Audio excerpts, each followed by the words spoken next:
Eh bien, bonjour à tous. Je suis vraiment ravie d'accueillir pour les Green Awards une table ronde sur la place des femmes dans l'audiovisuel vers un changement de mentalité.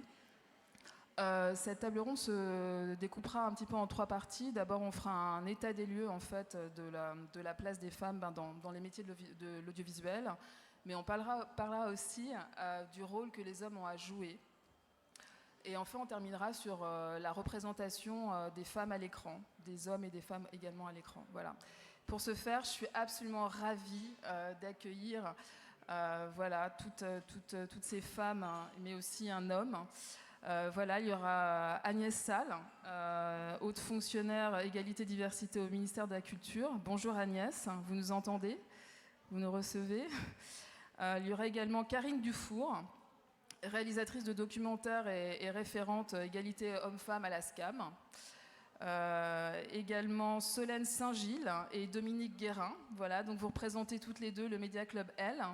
Et vous êtes respectivement chargée de programme à France Télévisions et présidente et productrice de Ping Pong.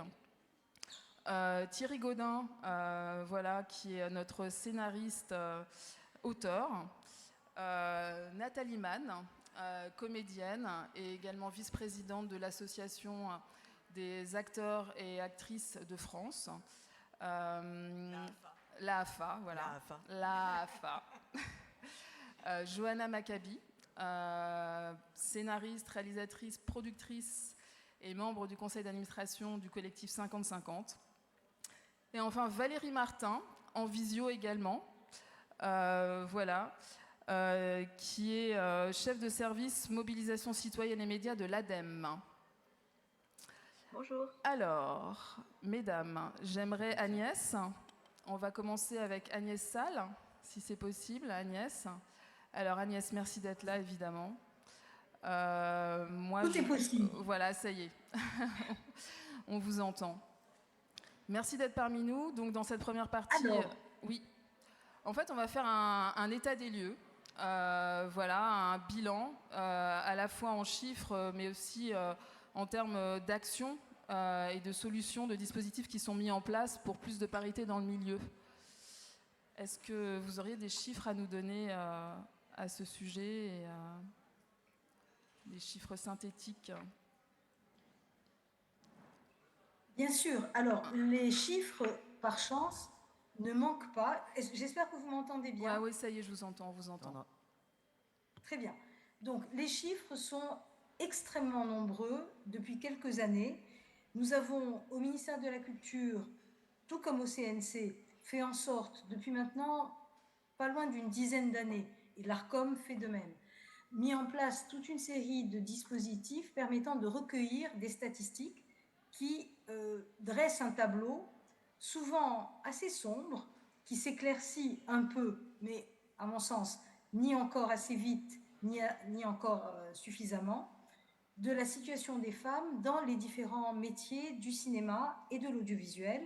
Et ces chiffres sont intéressants à deux titres. D'abord pour la photographie qu'ils permettent de dresser à un moment donné, une année donnée de la situation, mais les chiffres sont également intéressants dans la profondeur de temps, puisque avoir un recul de plusieurs années, comme c'est le cas aujourd'hui, permet de mesurer les évolutions positives ou négatives ou les absences d'évolution. Et c'est un peu là-dessus qu'il s'agit évidemment de porter le regard pour apporter ce que nous nous efforçons de faire, et nous ne sommes pas seuls, parce que l'ensemble des collectifs, des associations, mais également des partenaires, je pense notamment aux diffuseurs, mais pas seulement, sont dans le même mouvement, dans la même démarche d'amélioration et de réduction le plus rapidement possible des inégalités. Donc ce que nous faisons est évidemment éclairé par la mise à disposition de chiffres. Alors les chiffres, je vais en donner quelques-uns, étant entendu que nous avons d'autres interlocutrices qui sont présentes sur le plateau et qui seront tout à fait en mesure d'en donner d'autres. Alors je vais essayer de limiter mon propos. Je pense notamment au travail formidable que 50-50 réalise pour également mettre à disposition des chiffres. On a également le Lab Femmes de cinéma, dont le ministère de la Culture est partenaire, et qui met en place des outils de visibilité de l'égalité femmes-hommes à l'échelle européenne, et j'en donnerai quelques éléments tout à l'heure. Donc on dispose d'un tableau statistique assez complet. Alors peut-être commencer par le nombre de femmes qui sont en mesure, année après année, et je vais vous donner les chiffres de 2023, de réaliser des films, de réaliser des longs métrages. En France, ce pourcentage, aujourd'hui, enfin hier, mais récemment, puisque c'était en 2023, n'est encore que de 25%. 25% des films de long métrage agréés sont réalisés par des femmes. Ce qui signifie quand même que malgré l'impression qu'on peut avoir d'une amélioration, d'une plus grande visibilité des femmes dans le domaine du cinéma, de la réalisation de films de long métrage, elles ne représentent jamais que 25%, alors que dans les écoles de cinéma, le pourcentage filles-garçons est un pourcentage équilibré. On a à peu près autant de filles que de garçons. Donc ça veut bien dire que, comme dans les autres secteurs culturels et artistiques, il y a à un moment donné une évaporation, et cette évaporation, elle se manifeste tout au long d'un parcours de réalisation, puisque on a davantage de femmes qui réalisent des premiers films. On est à 34% de premiers films réalisés par des femmes, mais à mesure que l'on avance dans le parcours de réalisation, on se rend compte que le pourcentage des femmes en état, en mesure de réaliser des films, diminue. Dans le domaine de l'audiovisuel, on est à un pourcentage légèrement plus élevé, mais qui n'atteint toujours pas la parité, puisque dans le secteur de la réalisation audiovisuelle, les femmes représentent 36%, avec des différences en fonction des secteurs. On a bien 36% de femmes en fiction, on en a un peu plus en documentaire, 39%, mais un peu moins en animation, 34%. Ensuite, peut-être un focus sur les moyens dont disposent les femmes pour réaliser les œuvres qu'elles voudraient donner porter à la connaissance du public. Et là, on se rend compte que l'écart reste encore assez significatif, puisque le chiffre fluctue d'année en année, mais en 2023, le devis moyen des films réalisés par des femmes, donc toujours les films agréés réalisés en France en 2023, le devis moyen était de 3,9 millions d'euros, c'est-à-dire 25% de moins que le budget, le devis moyen des films réalisés par des hommes. Et l'année d'avant, en 2022, cet écart de devis moyen était nettement plus important, puisqu'il, dans mon souvenir, il atteignait 40 ou 41%. Donc, même si d'une année sur l'autre, on n'a pas une constante, un écart constant entre les devis moyens, malgré tout, cet écart demeure et représente, même dans son étiage bas, tout étant relatif, un écart qui reste extrêmement significatif. Et si on regarde également les chiffres s'agissant de l'égalité salariale entre les femmes et les hommes, on se rend compte que dans le cinéma, les salaires horaires bruts moyens évidemment, d'une réalisatrice est inférieur de pratiquement 28% au salaire horaire brut moyen des réalisateurs. Donc on voit bien qu'à tous les niveaux, à tous les endroits du parcours de réalisation, l'écart femmes-hommes se manifeste, et il atteint quand même des niveaux tout à fait significatifs. Et puis, il est intéressant également de regarder comment les postes sont tenus, sont attribués. Et par exemple, dans le cinéma, on a 46% de femmes dans les effectifs globaux de production, ce qui n'est pas très loin de la parité, mais on a des écarts absolument considérables selon les métiers exercés. Vous avez, vous n'en serez sans doute pas surprise ou surpris, 90% de costumières, donc de femmes, dans ces métiers-là, mais moins de 15% de femmes ingénieurs du son. Donc on voit bien que ce pourcentage global dans le cinéma de 46% recouvre des réalités très différentes en fonction des métiers. Avec, si je Et peux me dans permettre... l'audiovisuel, Ouais. on a... Oui, je voulais juste ajouter quelque chose, Agnès, c'est que par rapport aux ingénieurs du son, par contre, pour le coup, il y en a beaucoup moins dans les écoles, de ce que je sais, il me semble, si vous pouvez confirmer, contrairement voilà, aux techniciennes de l'image qui sont quasiment à 50-50 dans les écoles. Les ingé-sons, il y a beaucoup moins en fait, d'étudiantes. Voilà, c'était juste je me permettais une petite précision par rapport à ça. C'est juste, c'est absolument juste, et ça c'est un problème qui d'ailleurs recoupe un problème plus général dont on ne parlera pas cet après-midi, mais qui est le pourcentage qui reste encore extrêmement faible de jeunes filles qui s'engagent dans des études, dans des filières scientifiques. Alors on en voit comment dire, la conséquence dans les métiers de l'ingénierie du son, on en voit les conséquences dans les métiers du jeu vidéo, dans nos secteurs à nous, mais évidemment on en voit également les conséquences quand on n'a que 25% de filles dans les écoles d'ingénieurs en général. Il ne faut pas s'étonner qu'on ne les retrouve pas dans les métiers qui sont pourtant des métiers d'avenir, des nouvelles technologies, d'intelligence artificielle, etc. etc. Donc ça, on a un nœud qu'on n'a pas du tout encore réussi à trancher pour inciter davantage les adolescentes, puis les jeunes filles, à s'engager dans des études scientifiques. Et on en a, effectivement, vous avez tout à fait raison, un impact direct sur les métiers du son dans nos secteurs. Alors peut-être rapidement. Ouais. Oui. Oui, c'est juste que je vais être un petit peu obligée d'écourter parce qu'il faut que je passe aussi un petit peu la parole. Enfin, je suis vraiment désolée parce que c'est tellement passionnant. À chaque fois, vous faites tellement des tableaux absolument magistraux de la situation que ça me fait un peu mal au cœur de devoir vous couper, mais le temps m'est compté. Mais c'est normal, c'est normal. Ouais. Je vais juste donner un chiffre encore, parce qu'il est important, pour montrer quand même que le CNC et l'État, le ministère de la Culture, jouent leur rôle. Et constatant donc cette situation encore très inégalitaire, on a mis en place, quand même depuis 2018, à l'initiative de la ministre de la Culture de l'époque, c'était Françoise Nyssen, et du CNC, un bonus parité, qui attribue au film une majoration de soutien automatique de 15%, à partir du moment où la moitié des postes, à la fois artistiques et techniques, sur un plateau de tournage, sont tenus par des femmes. Et on constate, quand on a mis en place la mesure, c'était à peu près le quart, un peu moins même, c'était 22 ou 23% de films qui auraient pu prétendre à toucher ce bonus parité.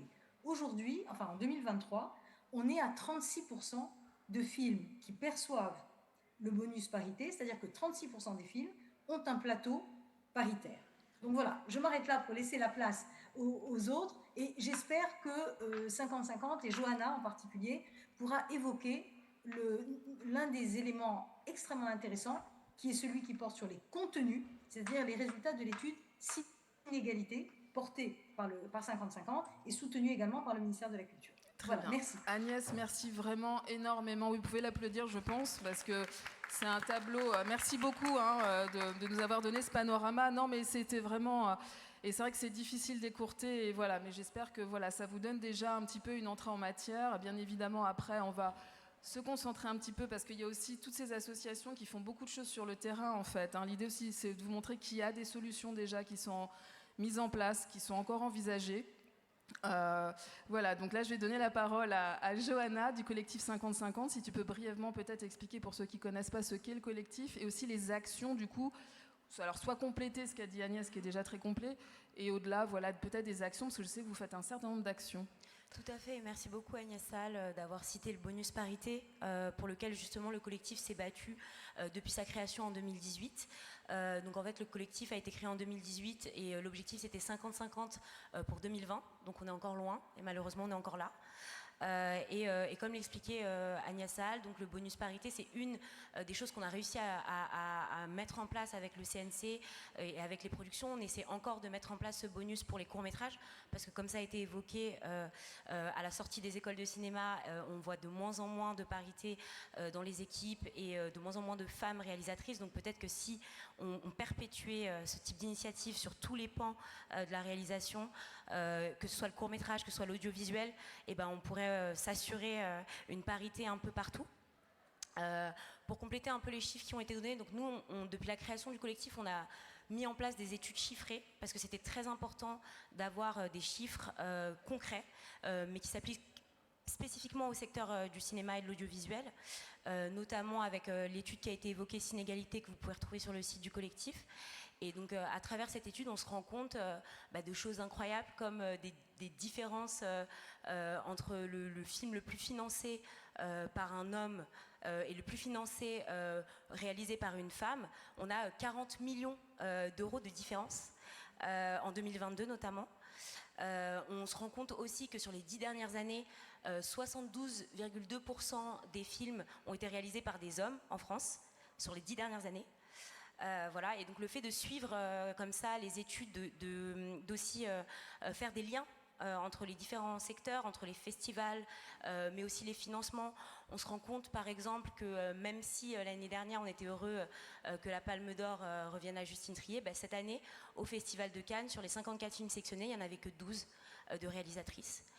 Donc effectivement, statistiquement, c'était compliqué que la Palme d'Or finisse par revenir à une femme, par exemple. Est-ce que je peux te poser une question aussi, parce que je pense qu'Agnès, vous devez aussi être au courant. En fait, le problème, c'est évidemment que les festivals, c'est le bout de la chaîne, mais que le vrai problème, en fait, c'est la mise en production, en fait. Hein, est-ce que tu peux nous dire 2 mots là-dessus ? Complètement.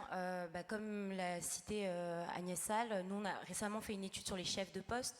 On se rend compte qu'il y a des grosses disparités entre qui est chef et qui est assistant, et souvent les femmes sont plus assistantes, et on se rend compte aussi que quand c'est des femmes qui réalisent les films, il y a plus de diversité, plus de représentativité dans les équipes, mais aussi dans les sujets. Par exemple, en 2019, sur tous les films qui étaient à l'affiche, il n'y avait que 9% de films où il y avait des personnages de femmes de plus de 50 ans. Et en fait, on se rend compte que quand c'est des femmes qui réalisent, il y a plus de personnages différents, de personnages handicapés, de personnages de femmes âgées. Enfin, du coup, c'est effectivement dès la mise en production, dès les choix des sujets qu'on aborde, que la question se pose. Et bien sûr, dans la sélection des films qui sont financés. Johanna, merci beaucoup. Je vais maintenant donner la parole à Karine Dufour, réalisatrice de documentaires, également référente égalité donc à la SCAM, qui va nous parler un petit peu plus spécifiquement des réalisatrices de documentaires. La SCAM, c'est... Merci. La SCAM, c'est l'équivalent. Il y a la SACD pour la fiction, la SACEM pour la musique, et la SCAM, c'est la société qui répartit les droits d'auteur dans le documentaire et le reportage. Et donc, c'est le chiffre qu'a cité Agnès Salle dans l'audiovisuel, en documentaire. Il y a 39% de femmes. Mais quand on rentre dans le détail, on se rend compte par exemple que pour les reportages, c'est là où il y a le plus de parité. Il y a 40% de femmes qui réalisent des reportages. Et dès qu'on va dans le documentaire unitaire et le grand reportage d'investigation, là c'est 25% d'hommes. Donc on voit comment le documentaire en fait reste encore un bastion masculin.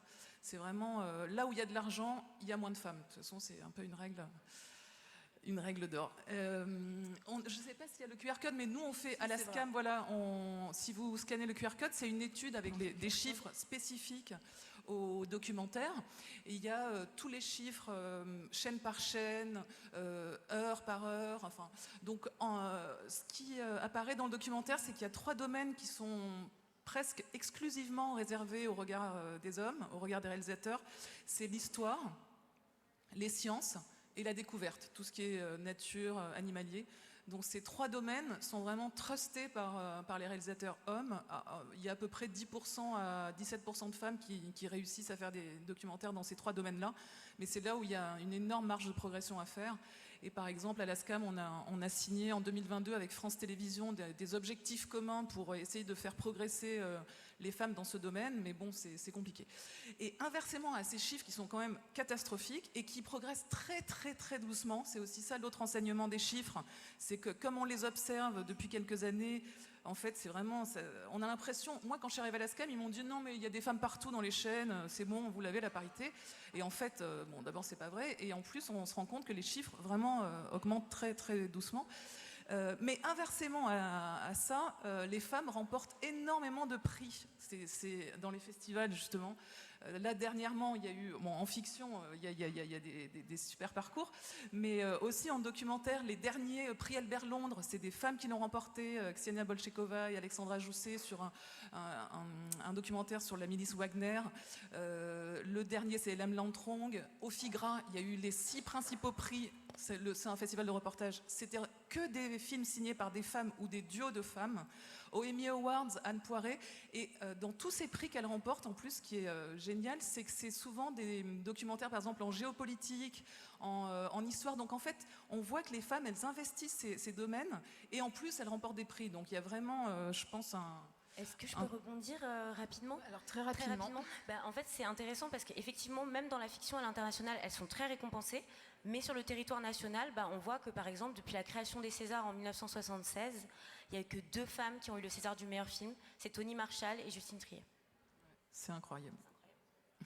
Merci beaucoup, mesdames. Je vais maintenant passer la parole à Nathalie Mann, voilà, comédienne et vice-présidente de l'AAFA, donc l'Association des actrices et acteurs de France. Et d'abord, en fait, on va diffuser un trombinoscope, s'il vous plaît. Est-ce qu'on peut balancer le trombinoscope, s'il vous plaît?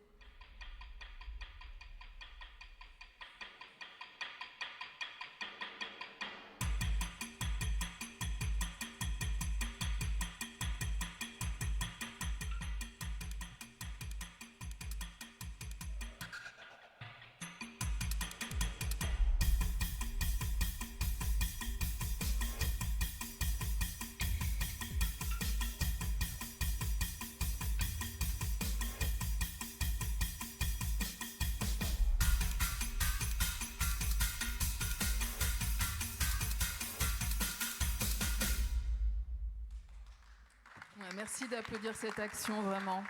Écoute, Nathalie, je te laisse la présenter. Vous n'êtes pas seule. Oui.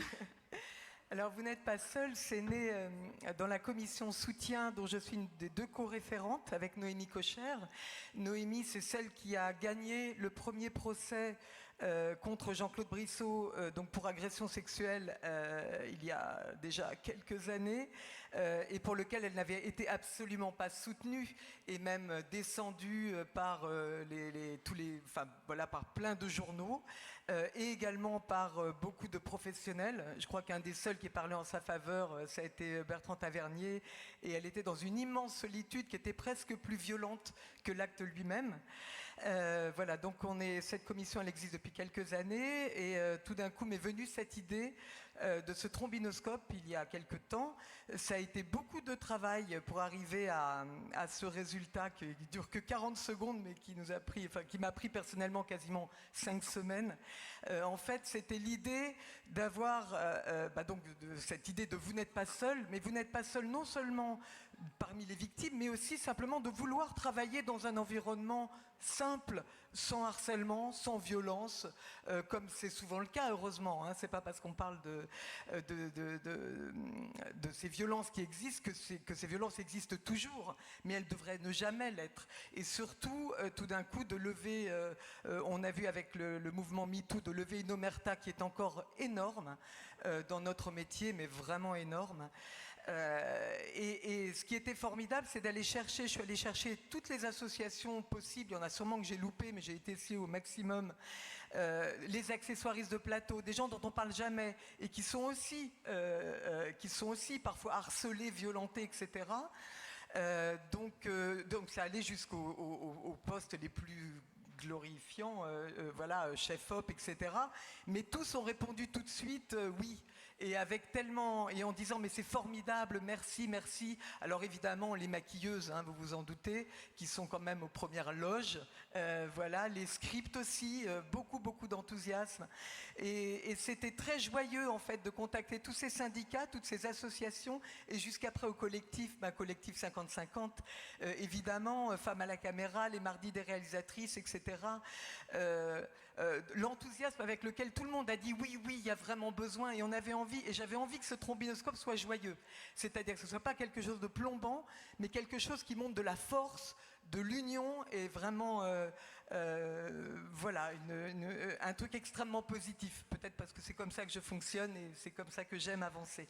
Alors avec ce bémol, malgré tout, tu me disais que vous n'avez pas contacté les syndicats de producteurs ni les agents.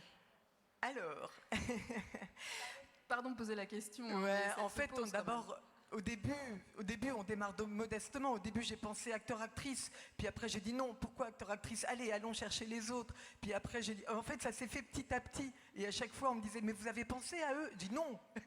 Donc, et en fait, c'est un boulot tellement énorme qu'on voudrait embrasser toute la société. Mais il y a un moment, ça m'a déjà pris un temps de dingue pour arriver à ce modeste résultat que du coup, voilà, il y a un moment, je me suis arrêtée. Et le problème, effectivement, des agents, c'est que beaucoup n'ont pas protégé les acteurs et actrices. On le sait, il y a plein de témoignages, voilà, en disant, bah écoute, si tu veux faire du cinéma, ça va, voilà, on sait qu'il est comme ça, on sait que... Et du coup, ben non, comment les contacter? Enfin, voilà, c'était... voilà, c'est compliqué. C'est une simple question. Et pareil, au niveau des réalisateurs-producteurs, bah, quand j'ai vu la liste, oh là, j'ai dit, bah oui, il y en a beaucoup, ça va être problématique de leur demander leurs photos pour un trombinoscope comme ça, et je ne l'ai pas senti. Donc, bah voilà, j'ai botté en touche pour cela. Ça marche. Alors, je pense que c'est difficile de ne pas parler de la commission d'enquête voilà, parlementaire qui était prévue, Donc voilà, là, pareil, qui a commencé. Peut-être qu'Agnès a aussi... enfin, voilà, et on est un peu inquiète finalement et inquiet parce que ça veut dire un coup d'arrêt. Ben, on a appris ça en fait par le biais du communiqué qu'a fait Francesca Pasquini, qui était députée et qui suivait ça de très près, et qui a fait aussitôt un communiqué lundi en disant que ça signait le coup d'arrêt de la commission. Et nous, on est bêtes dans la société civile. On croit que quand il y a un gros travail qui a été fait, ben, il peut être repris par d'autres. Mais ça marche pas comme ça. Là, on apprend que quand on change de législature, enfin tout d'un coup on va changer, on va revoter, et tout d'un coup toutes les cartes sont rebattues, il faut recréer une commission. Tout le travail qui a été fait, les heures d'audition tellement passionnantes, tellement prenantes, tellement bouleversantes qui ont été réalisées, on apprend qu'elles vont passer à la poubelle. Et que ça, voilà, pour l'instant, hein, ça va peut-être changer. On peut peut-être demander à Agnès Salle ce qu'elle en pense là-dessus brièvement, s'il vous plaît. Absolument, d'autant plus que j'ai un avis très arrêté sur le sujet. Alors pas sur la commission, puisque malheureusement, ces travaux se sont interrompus et on ne sait absolument pas, comme vous l'avez très bien dit, dans quel calendrier et même dans quelle mesure elle sera reconstituée pour reprendre, même recommencer ces travaux. Ça, c'est un volet qui incombe à l'Assemblée nationale, en tout cas au Parlement, et pas au gouvernement. Ce qu'on peut dire, nous, c'est que avec le CNC, toujours, nous avons quand même mis en place toute une série de dispositifs et dans le domaine du cinéma et de l'audiovisuel et du jeu vidéo, mais également dans les autres secteurs culturels et artistiques. Ce n'est pas ce dont on parle cet après-midi, mais c'est important de savoir que notre action au ministère de la Culture a couvert l'ensemble du champ, et cette action a consisté purement et simplement à conditionner l'accès aux aides financières accordées, en l'occurrence par le CNC, à une série de mesures très précises et des dispositifs très détaillés permettant de mieux prévenir et de mieux lutter contre les violences sexuelles et sexistes. Parmi ces mesures, évidemment, la désignation de référents, le suivi de formations obligatoires, et ces formations obligatoires qu'on a mises en place avec le CNC dès 2019-2020, qui ont quand même à ce jour concerné plus de 6000 professionnels du cinéma, de l'audiovisuel, du jeu vidéo, dans le domaine de la production, dans le domaine de la distribution, dans le domaine de l'exploitation. Désormais, et depuis, la nouvelle a été annoncée à la fin de l'année dernière et sera effective dès cet été, cette formation ne concernera plus seulement le responsable de la société de production ou de distribution ou d'exploitation, mais concernera, et ce sera obligatoire pour accéder aux aides, la totalité des membres d'une équipe de tournage. Et on fait en sorte, si vous voulez, que cette connaissance indispensable permettant d'identifier les faits de violences sexuelles et sexistes et de les qualifier juridiquement, et puis aussi de dire à qui on s'adresse, qui est responsable qui doit protéger, qui doit exclure le cas échéant, qui doit mettre à l'abri, toutes ces actions de formation vont désormais, et dès cet été, concerner la totalité des membres d'une équipe de tournage. Et encore une fois, ça n'est pas si on veut bien se former qu'on se formera, mais l'accès aux formations conditionnera tout simplement la possibilité d'être financé. Donc je pense que cette action-là est forte, d'autant plus qu'on l'a doublée de la création avec la FESAC, qui est une fédération dans le domaine du cinéma, de l'audiovisuel et du spectacle vivant, d'une cellule qui est composée à la fois d'avocats et de psychologues, qui permet, cette cellule, d'accompagner, d'orienter, de conseiller les personnes victimes ou témoins de violences sexuelles et sexistes. Donc on a quand même mis en place toute une série d'actions qui ne sont certainement pas encore suffisantes, mais qui en tout cas manifestent la volonté absolue, mais absolue, du ministère de la Culture, du CNC, mais aussi quand même des professionnels, de considérer que le moment de la tolérance zéro est arrivé et qu'il n'est plus question de laisser passer quelques comportements délictueux que ce soit, puisque une violence sexuelle, c'est un délit, le viol, c'est un crime. Il faut quand même rappeler cette qualification juridique. Très bien, merci beaucoup Agnès pour ce point. On va avancer maintenant avec Solène du Média Club. Est-ce que tu peux nous dire 2 mots sur dont vous faites partie avec Dominique, voilà, les actions du Média Club? Bonjour à tous. Donc avant déjà, je voudrais rappeler, parce que par ailleurs je travaillais à France Télévisions et on était très fiers de relayer ton trombinoscope dans la cérémonie des Molières. C'est vrai que pour nous c'est très important. Je dirais que les médias, on a une responsabilité particulière, encore plus. On doit être absolument exemplaire, mais en plus même anticiper les mouvements de société. Donc le Média Club, effectivement, ça a été créé en 2017 par Florence 110. On représente toutes les deux, alors toi Dominique en tant que productrice, moi en tant que chaîne, cette association de femmes dans les médias. Donc il y a 800 membres aujourd'hui. Vous pouvez tous vous inscrire au Média Club, enfin ceux qui travaillent dans les médias. L'idée de cette association, c'est une association extrêmement concrète. C'est-à-dire qu'on veille à une parité et une égalité femmes-hommes, une meilleure représentation des femmes à la fois devant et derrière les écrans. Donc menée avec des actions très concrètes. Donc on a des actions de mentoring. Notamment, on a une action, on parlait des femmes réalisatrices. Tout à l'heure, Agnès parlait des femmes réalisatrices.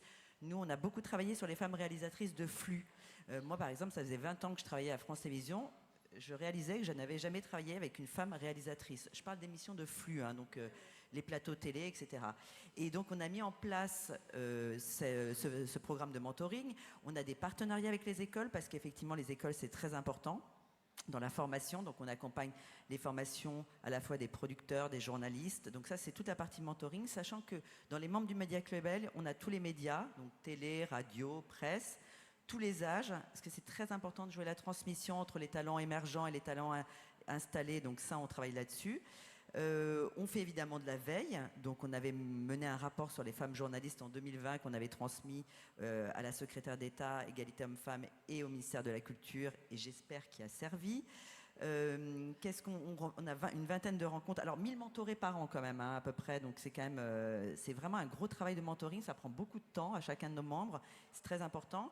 On a une vingtaine de rencontres par an, donc des rencontres de femmes inspirantes, donc on a eu Léa Salamé, etc., mais également des thématiques, alors les femmes, dans la place des femmes dans les plateformes, la place des femmes dans le numérique. Donc ça, c'est des rencontres qui sont très importantes et qui, pareil, font office de veille. Et puis, on a une fois par an nos trophées où on récompense. Alors, on a 9 trophées, c'est remis à l'Assemblée nationale. On a fait ça dès la première année, dès 2017. Et l'idée, c'est de mettre en lumière des femmes et un homme, parce que notre spécificité, c'est que nous, on est vraiment dans une approche, on pense que les hommes sont nos alliés et qu'il faut qu'on travaille tous ensemble et qu'on a tous à y gagner. Donc, en fait, on a remis, et ça a été l'objet d'énormes débats au sein du Média Club. On remet, alors on a un trophée d'honneur, un trophée de l'audace, un trophée de l'impact, un trophée coup de cœur, je ne vais pas tous les citer, mais on a également un trophée de l'homme féministe. Et je crois qu'à ce jour, enfin en tout cas en France, on est les seuls à le faire, je ne sais pas à l'international, mais voilà, c'était très important pour nous. Et d'ailleurs, je voulais mettre en lumière le premier homme féministe qu'on a récompensé, dont j'ai le livre d'ailleurs là, qui est un petit manuel du féminisme au quotidien, qui est sorti depuis son prix. Je ne sais pas si ça a joué ou pas, et qui s'appelle Maxime Bruzbieniewski, et qui nous a fait un petit mot pour nous expliquer en quoi ce prix avait changé les choses pour lui. on va le lancer, s'il vous plaît. Bonsoir à toutes, bonsoir à tous. Je m'appelle Maxime Ruzniewski, je suis le fondateur de Remix, qui est un organisme de formation sur la diversité et inclusion. Et ce soir, je prends la parole à la demande de Solène Saint-Gide, qui m'a dit que ce soir, vous vous retrouviez pour ce beau festival. Et voilà, je voulais juste vous dire que j'étais très fier d'avoir été le premier homme féministe de l'année prix décerné par le Media Club L. Grande fierté parce que le prix m'a été remis à l'Assemblée nationale. Alors je vous avoue, pour être parfaitement honnête, que j'ai hésité à recevoir ce prix parce que quelque part je me suis dit, est-ce qu'on doit remettre un prix pour être un homme féministe alors que pour moi c'est juste naturel. C'est au cœur de mon engagement, après avoir été conseiller au ministère des Droits des Femmes, après avoir cofondé la Fondation des Femmes et aujourd'hui au Haut Conseil à l'égalité où je siège. Mais je suis absolument convaincu que pour réaliser cette égalité femmes-hommes, on a besoin de tout le monde, de toutes les forces, et que ce n'est pas notre genre qui détermine la force de notre engagement, mais bien nos actes. Ce sont nos actes qui déterminent et qui sont vraiment la clé de voûte de notre engagement. C'est vraiment ma conviction profonde. Voilà, je vous souhaite un excellent festival, bon débat et vive l'égalité. Non mais, voilà. Non, mais l'éclairage est intéressant parce que, pour tout vous dire, donc non seulement ça a fait l'objet de débats, et vous en doutez, ma place dans la discussion va amener après voilà, ça me permet de faire une transition vers l'homme de... Tu peux introduire Thierry si voilà, tu veux. Je vais introduire Thierry juste après, mais avant je terminerai quand même sur mon propos. Ça a été l'objet de débat même au sein de l'association, c'est-à-dire est-ce qu'on remet un trophée de l'homme féministe ou pas. Donc évidemment le pour l'a emporté puisqu'il existe aujourd'hui. Et par ailleurs, donc chaque année, on se retrouve pour essayer de déterminer qui peut être l'homme féministe de l'année, qui est l'homme qui a pu... Voilà.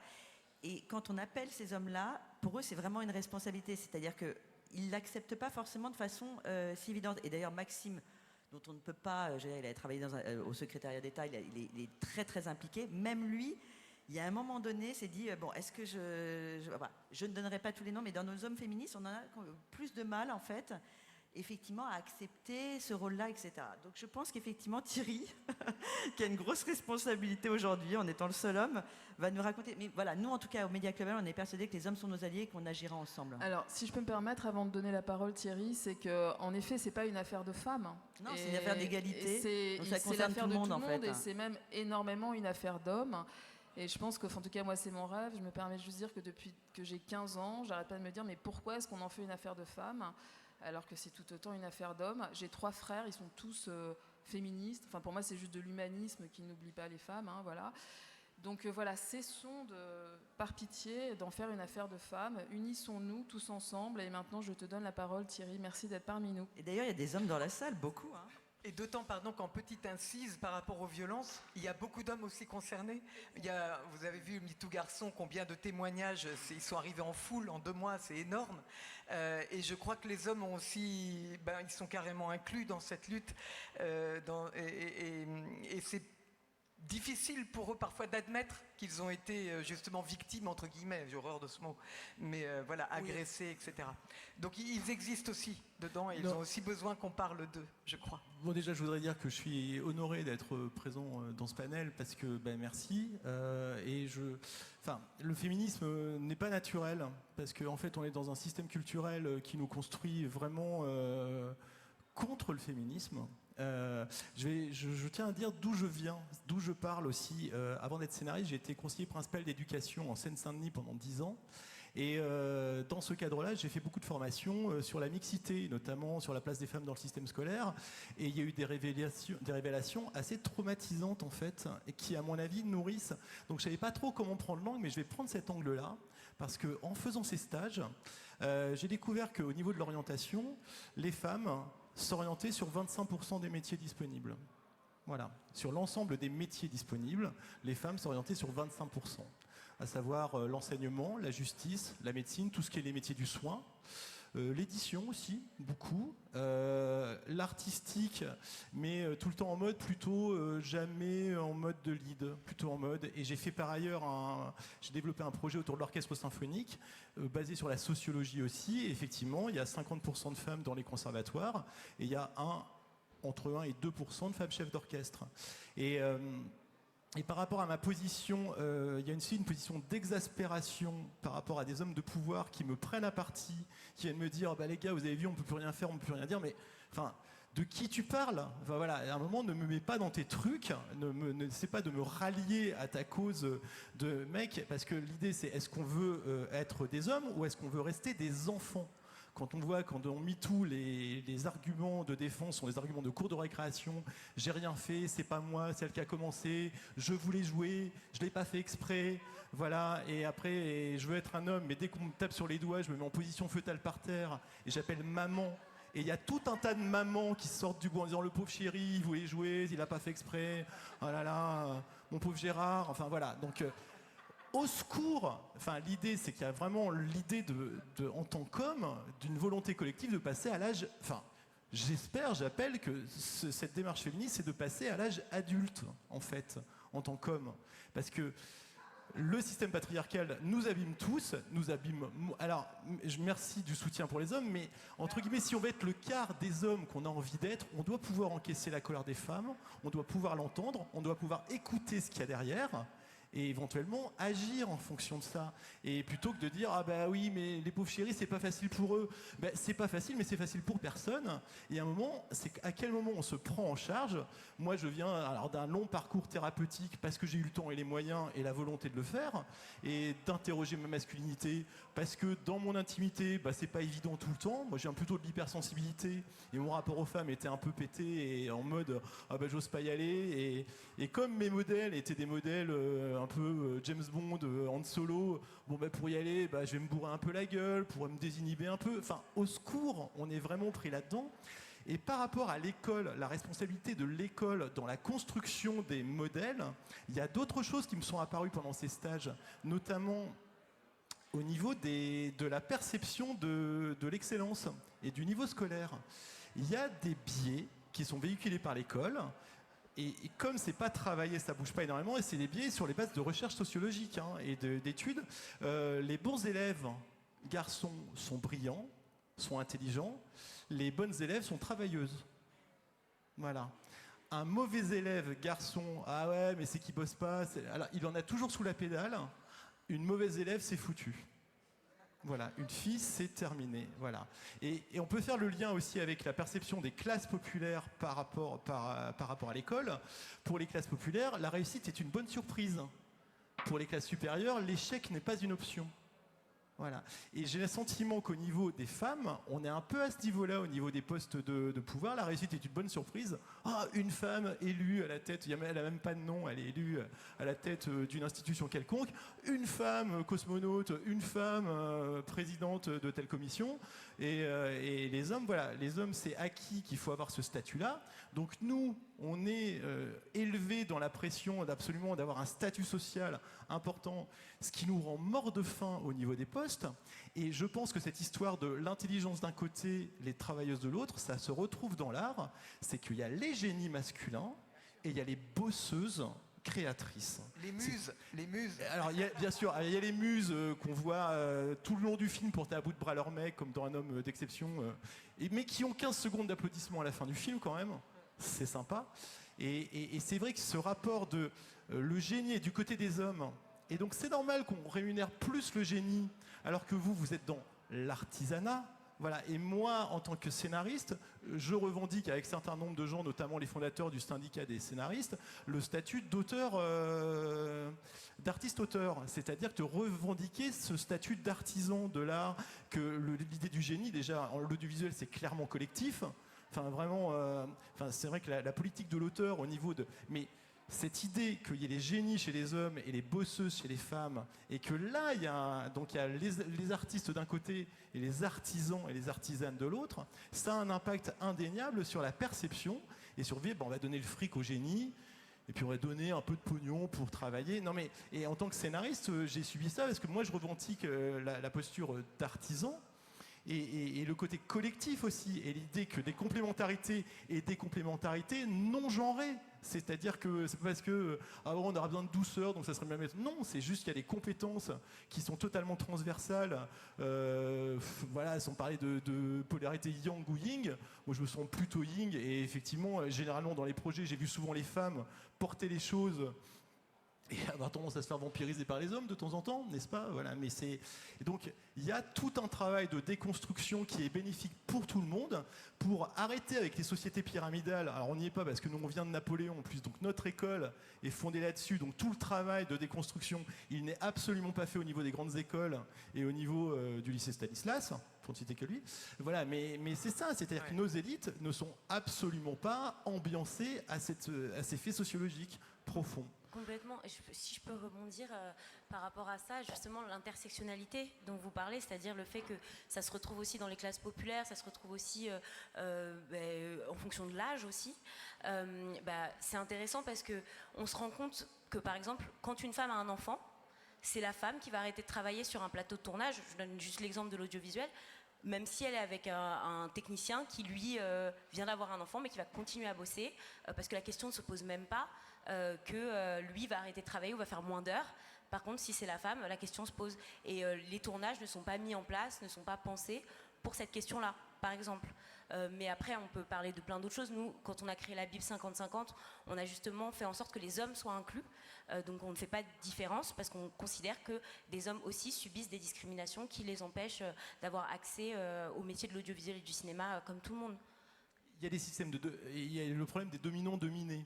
Et effectivement, dans un système dominant et dominé qui est le fruit de notre système capitaliste, voilà, mais bon, ça c'est dit, mais c'est vrai que dans les systèmes dominants-dominés, et là on a une période électorale très très difficile, il y a des hommes qui vont se réfugier dans l'idée, ok, je suis dominé à tous les étages, je n'ai plus aucune dignité, je vais me réfugier dans mon dernier espace de domination, je suis un homme et je suis blanc. Voilà, et je vais voter en conséquence.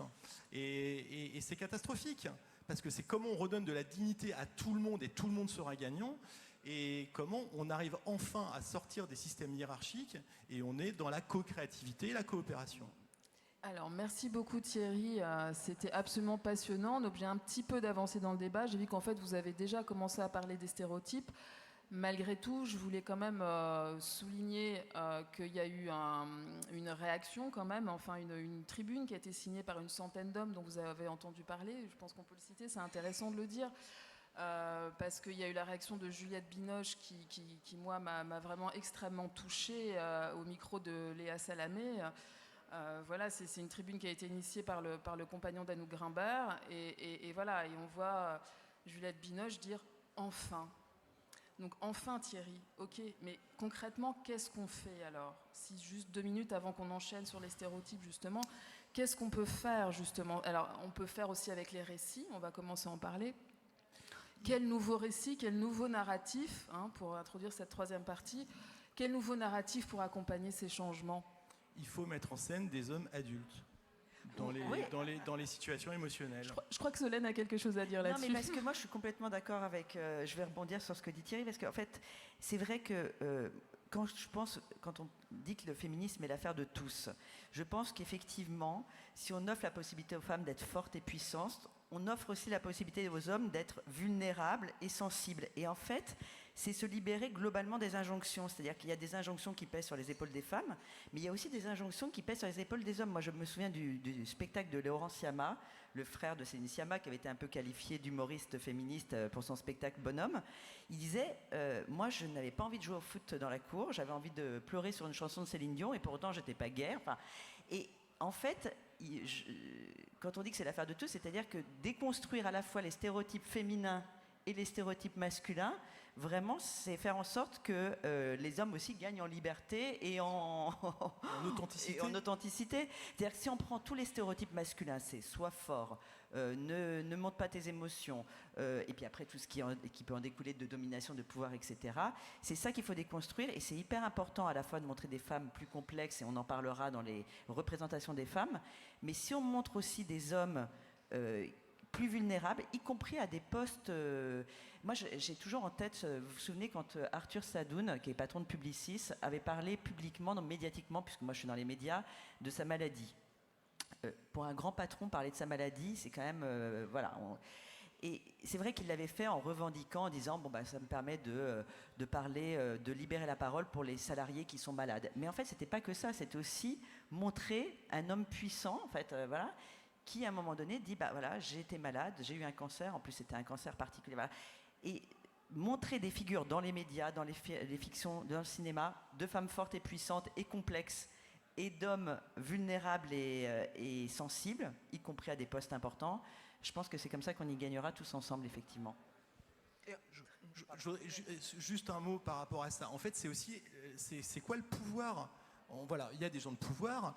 Et alors là, je vais dire un gros mot qui va mettre tout le monde en PLS, mais c'est à quel moment on remet de l'amour dans le pouvoir. Non, mais c'est la phrase de Martin Luther King qui disait le problème de l'amour de l'histoire, c'est que l'amour et le pouvoir ont été construits comme des polarités opposées en fait. Sauf que le pouvoir sans amour, c'est abusif et oppresseur, et l'amour sans pouvoir, c'est anémique et sentimental. Donc l'idée, c'est d'allier les deux, et que le travail sur la vulnérabilité des hommes, c'est que c'est une force, c'est que ça nous rend plus solides et ça nous rend moins enclins, et surtout quand tout à coup on est dans une émotion, ça nous sort du petit garçon, parce que justement je suis en lien avec mes émotions, donc je vais pas m'énerver ou me mettre en position fœtale parce que je viens de me prendre un cri d'une femme. Enfin voilà, c'est aussi comment, en étant plus près de ça, on sera plus authentique, et on sera en lien avec notre puissance, qui nous permettra de dialoguer, de danser avec la puissance des femmes. Voilà. Merci Thierry. Alors j'ai envie de donner la parole, enfin c'est très intéressant et c'est ce que je disais sur cette partie-là, dans le temps imparti bien évidemment, hein. Vous êtes toutes invitées à réagir, voilà, parce qu'on est en plein dans le sujet des stéréotypes. Je crois que Solène avait quelque chose à nous dire sur les femmes. Pas Solène, pardonne-moi, Dominique. C'est la lumière qui commence à me taper dans l'œil. Ouais. Dominique, alors Dominique, la des représentations des femmes à l'écran, on en est où à ton avis ? Il y a quand même des choses qui ont un peu bougé, non, ces dernières années ? Alors, moi, je suis passionnée de ce que j'écoute autour de cette table ronde. Et effectivement, ça fait, comme le disait aussi, le soulignait Agnès Salle et le collectif 50-50, Média Clubel, il y a une véritable évolution de la représentation des femmes dans... Alors, davantage peut-être de ma partie de la fiction et à la marge du cinéma, que ce soit devant ou derrière la caméra, et ce aussi grâce aux mesures incitatives à la fois du CNC avec le bonus effectivement de majoration quand les chefs de poste prod, réal, scénariste, costume, photo, ingé son, il y en a, même si elles sont peu nombreuses, il y en a.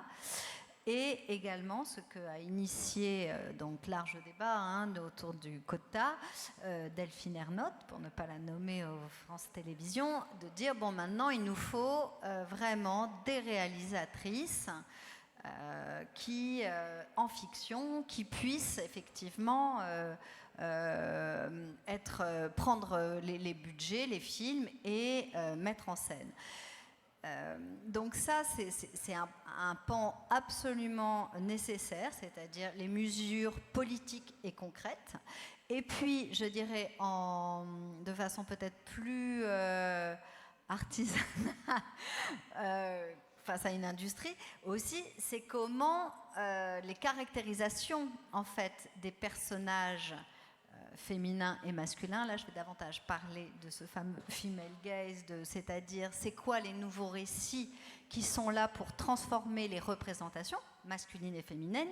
Mais en ce qui me concerne, je suis particulièrement sensible, parce que c'est des échos, en fait, c'est l'un va pas sans l'autre, mais de prendre l'angle, on va dire, du féminin, ce à quoi aujourd'hui la fiction, le cinéma, le public, l'audience est quand même de plus en plus mûr et préparé, à savoir des héroïnes qui vont essayer qu'on va essayer, en tout cas au niveau de la dramaturgie, de la caractérisation, de sortir de ce schéma binaire maman, putain, pardon pour le mot, mais un peu ce schéma-là, et aussi grand-mère. Il y a quand même l'invisibilité de la femme de 50 ans qui n'existe pas, parce que fonction reproductive avant, après, c'est la grand-mère, mais le 50 ans, le désir, la sexualité. Mais au-delà de tout ça, c'est comment effectivement on va reprendre ou c'est pas tant de remettre en question les histoires ou les films ou les fictions qui sont racontées, c'est la façon dont ça s'est raconté et de comment finalement pour le personnage féminin il s'agit de se de sortir de l'objet, de l'objectivation pour s'en émanciper et de redéfinir littéralement je dirais la personne qu'elle est à travers justement des traits caractéristiques complexes où on mêle a priori les valeurs masculines de genre et ou les valeurs féminines de genre. C'est-à-dire, je pense beaucoup aujourd'hui à tout ce qu'on peut voir effectivement au cinéma, Justine Triet avec Anatomie d'une chute, ce qu'on peut voir aussi Antoine dans Les Cévennes qui au cinéma qui déconstruit un peu l'image de la nana super qui correspondrait au canon avec une certaine façon de parler, qui aurait des enfants. Non, bah voilà, c'est Laure Calamy qui va traverser la campagne et rencontrer, faire une espèce de pas de road movie, mais de traversée initiatique pour être qui elle est et sans avoir... je pense que les deux défis aujourd'hui majeurs, je trouve, dans la narration, pour les personnages féminins, c'est d'arriver, c'est ce qui se passe, à prendre la parole, c'est-à-dire mettre en relief, en visibilité ce qui a été en tout cas le silence invisibilisé, qui était davantage la sphère de la femme parce que c'est la sphère privée.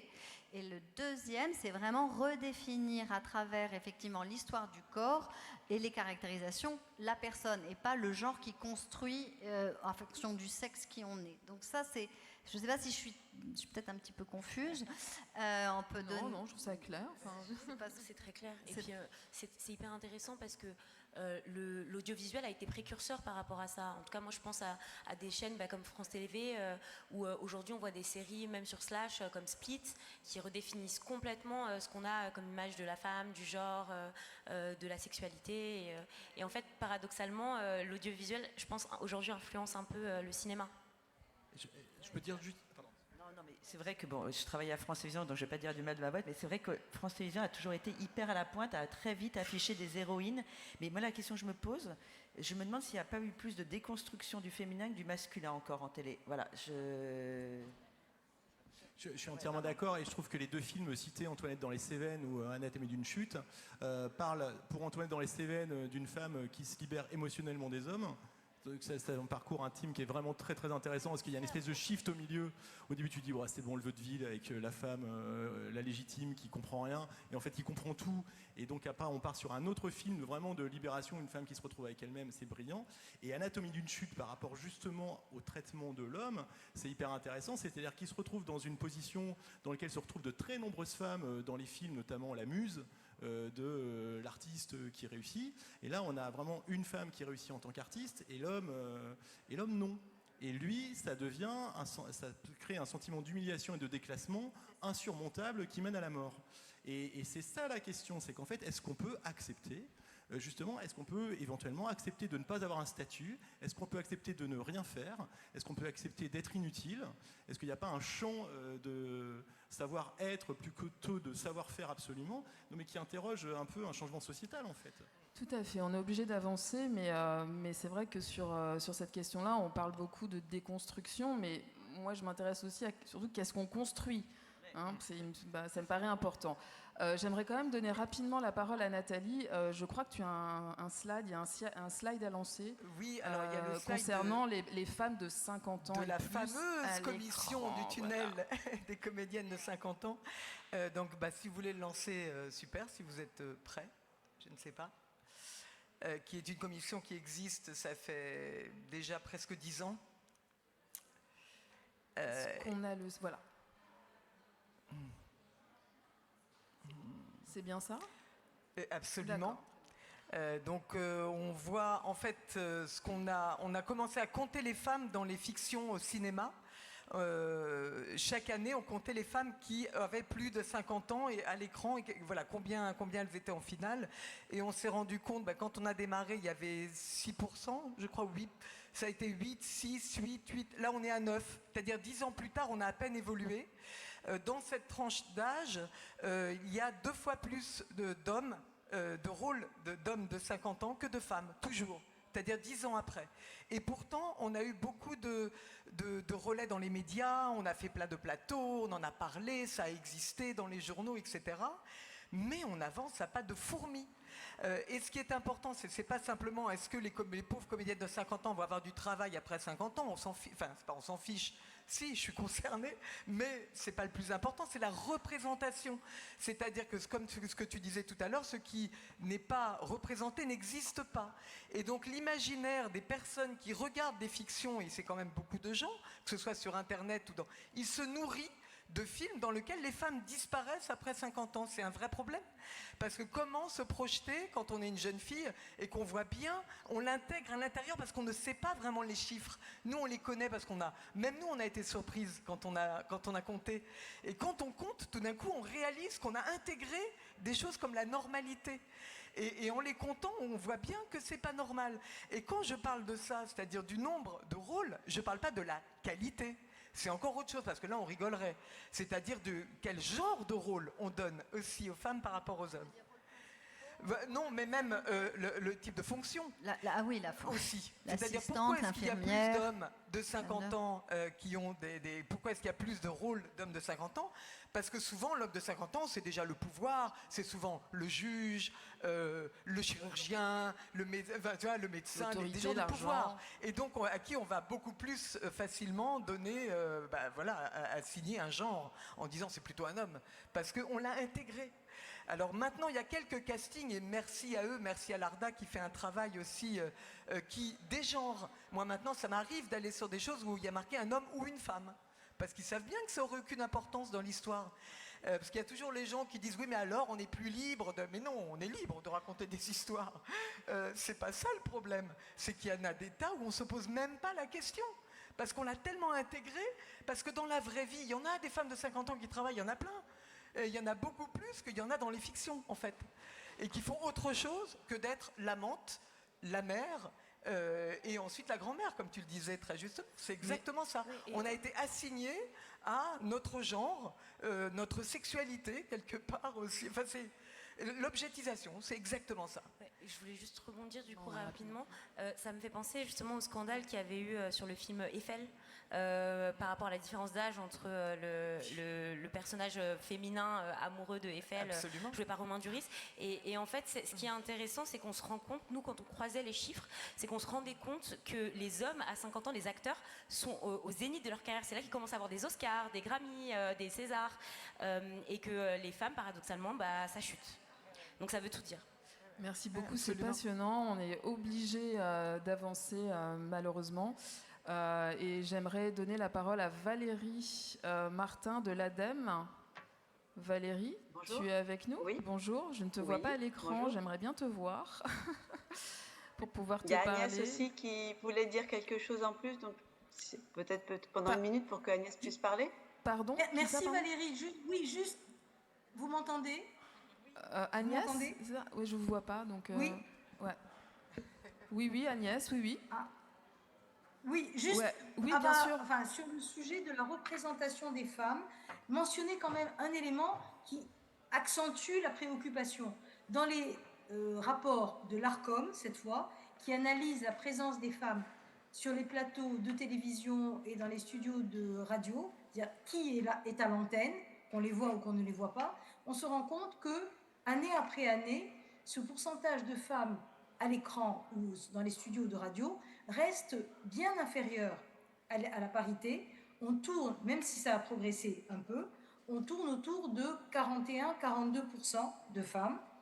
Et, élément aggravant, en temps de parole, quand elles sont sur les plateaux, ces femmes ne parlent que sur un pourcentage total de temps de 38%. C'est-à-dire que même quand elles sont là, on ne leur donne pas l'occasion de s'exprimer vraiment.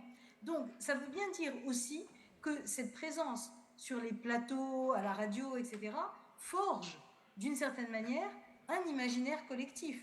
Et que ne pas voir dans un débat sur, je ne sais pas, sur la défense, sur la diplomatie, sur les questions sanitaires, sur les questions de sécurité, ne pas voir de femmes et ne voir qu'une majorité d'hommes, inévitablement, a un impact sur la manière dont on conçoit les rôles sociaux des femmes, des hommes, et où la transcription dans les récits se fait ou ne se fait pas. Donc voilà, je veux dire que cette systémie des inégalités, je crois qu'il faut la prendre par tous les volets possibles et imaginables. Bah exactement. Merci. Merci Mais je Valérie. vous en prie, merci Pas de beaucoup quoi, Agnès. c'est Et c'est normal. aussi pour ça qu'on a souhaité, parce que c'est immense comme sujet, mais c'est pour ça qu'on ne pouvait pas faire l'impasse justement sur voilà, la représentation des femmes dans ces métiers-là, voilà, concrètement, etc. Parce que c'est ce que tu disais tout à l'heure.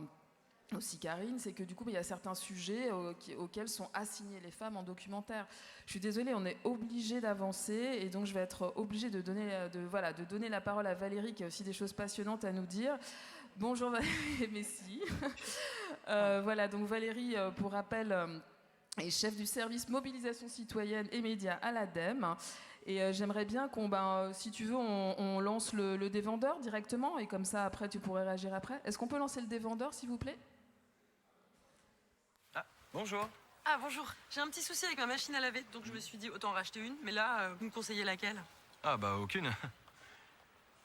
Pourquoi elles sont pas bien vos machines? Ah si, mais je vous déconseille d'en acheter. D'accord, j'ai pas compris. Non, c'est parce que moi je suis dévendeur. Allez d'abord voir notre service réparation. Et puis si c'est un petit souci, ça devrait pouvoir se régler facilement. Et ce sera mieux pour la planète et votre porte-monnaie. Parce que les dévendeurs n'existent pas, posons-nous les bonnes questions avant d'acheter. Rendez-vous sur épargnonsnosressources.gouv.fr. On peut applaudir peut-être. Merci. Campagne excellentissime que j'imagine vous avez vue sur les différents médias. Oui Valérie, on a souhaité terminer avec toi un peu aussi pour ouvrir sur le débat. Voilà, parce qu'évidemment la question des femmes, elle est liée plus largement à la question de l'écologie en fait. Et aussi c'est une transition humaine, voilà, etc. Mais je voulais d'abord te demander en fait comment est-ce que l'ADEME intègre ces questions-là dans ces problématiques. Peut-être d'abord, pour commencer, je voudrais rappeler quelques chiffres concernant les inégalités de genre et puis le changement climatique, parce que c'est vrai que par rapport à tout ce que j'ai entendu depuis le début et qui était absolument passionnant, je voudrais juste remettre les choses par rapport à cette question de l'urgence climatique. En fait, les inégalités de genre, pour rappel, ça renforce les vulnérabilités des femmes face aux impacts du changement climatique, puisque peut-être que vous avez en tête que 75% des réfugiés environnementaux sont avant tout des femmes. Le deuxième point, c'est que les inégalités de genre, elles entraînent aussi, et vous l'avez dit quelque part, une moindre représentation des femmes dans les espaces de décision politique. Or, nous avons besoin des femmes dans les espaces de décision politique pour parler de ces enjeux d'urgence climatique.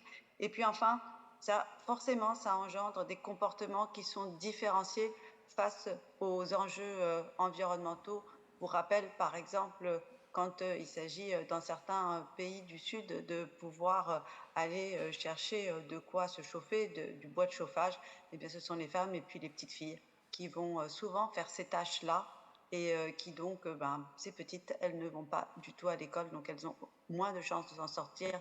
Et je vous invite à aller voir les films que Rodney Ascona, qui est là, aussi au David Green Awards, a pu faire et qui sont absolument saisissants. Je voulais juste reposer ça. Alors après, sur ces questions d'urgence écologique, c'est vrai que nous, on travaille beaucoup sur des sujets qui sont liés à l'accélération, à la mobilisation, à l'accélération de cette mobilisation en faveur de la transition écologique. Mais qui dit transition écologique dit forcément transformation profonde de la société, de l'organisation même de la société, donc y compris de tout ce qui est lié aux représentations hommes-femmes, à la question du patriarcat, etc.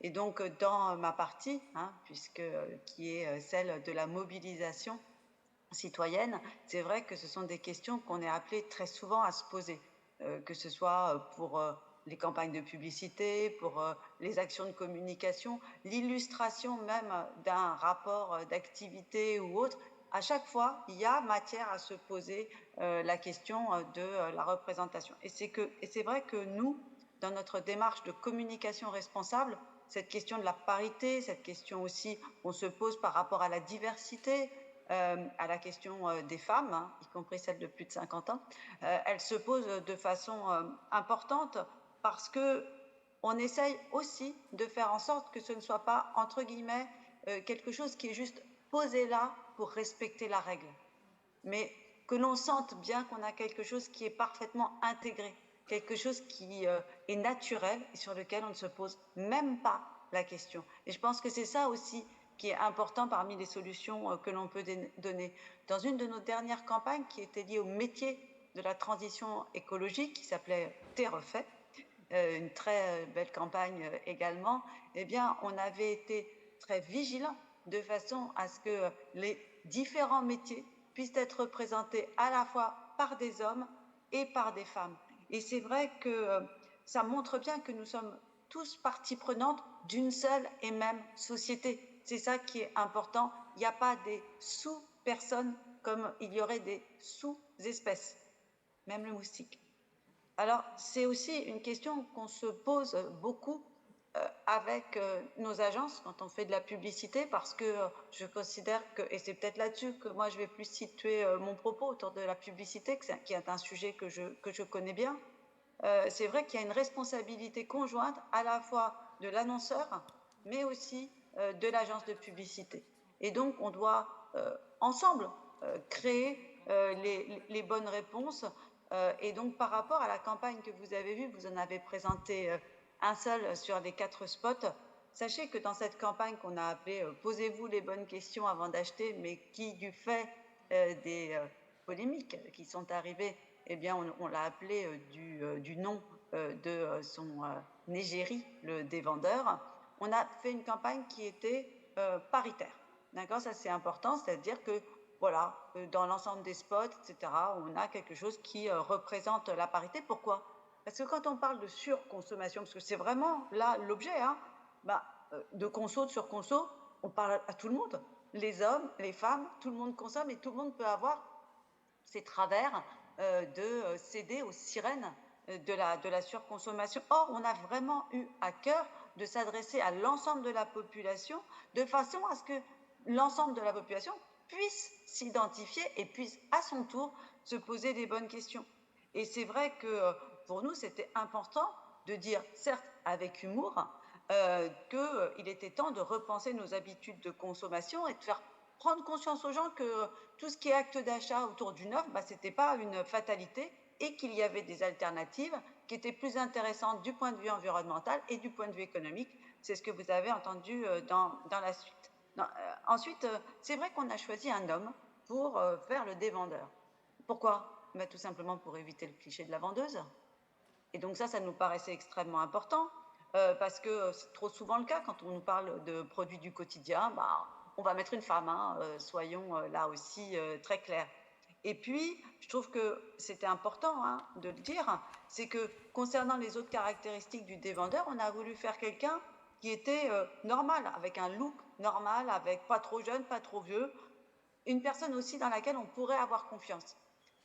Dans un autre des spots qui n'a pas été présenté, et c'est celui qui a fait tant polémique, c'est le spot qu'on a appelé Polo. La personne qui est mise en avant à côté du dévendeur, c'est un homme qui est en train de faire les magasins. Là aussi, c'était volontaire parce que les hommes aussi vont s'acheter des vêtements, ils ne se promènent pas habillés en peau de bête, à ma connaissance. Alors c'est clair que pour le lave-linge et pour le spot ponceuse, le 4e, là, les débats ont été beaucoup plus longs parce qu'on avait un choix qui allait impacter l'équilibre de l'ensemble des 4 spots. On ne réfléchit pas spot par spot, on essaye de réfléchir sur la globalité. Et c'est vrai qu'on a fait le choix d'une femme pour représenter dans ce spot la situation qui amène à la location. Pourquoi ? D'abord parce qu'elle va acheter une machine à laver, elle ne fait pas la lessive. Elle va acheter une machine à laver et que c'est une situation qu'on retrouve somme toute assez couramment. Et puis, ça nous paraissait surtout beaucoup moins cliché de mettre en scène une femme qui allait acheter une machine à laver, parce que plutôt qu'une femme qui allait être dans une boutique de vêtements. Et de même, ça nous a conduit, cette même réflexion, à nous dire, ben voilà, si je mets une femme dans un magasin de bricolage par rapport au spot sur les polos, par rapport au spot sur la machine à laver, comment je règle tout ça? Alors sur le spot ponceuse, qui est le 4e spot, c'est très intéressant, parce que cet homme, en fait, c'est un bricoleur du dimanche. Monsieur Gaudin disait, il a une certaine forme de vulnérabilité, il dit, moi j'y connais rien. Okay, et ça, qu'un homme dise, moi je n'y connais rien, c'est peu courant. Ouais. Donc voilà, ça explique aussi les choses, et à la fois en pré-test et en post-test, on n'a pas eu de remontée concernant ces éléments-là. Très bien, et même, merci Valérie. Quelque chose d'important, c'est qu'en pré-test, je te finis juste la phrase, en pré-test, les femmes avaient même du mal, elles-mêmes, à se projeter dans une situation liée au bricolage. Je pense que c'est important de l'avoir en tête, mais surtout qu'en post-test, on n'a pas eu de remontée. Merci beaucoup, parce que c'est très intéressant. Ça veut dire que parfois, dans certains cas, enfin voilà, on est obligé, c'est ce qu'on se disait ensemble hier, de prendre aussi un peu les mentalités de la société là où ils en sont. En fait, on doit aussi partir de là.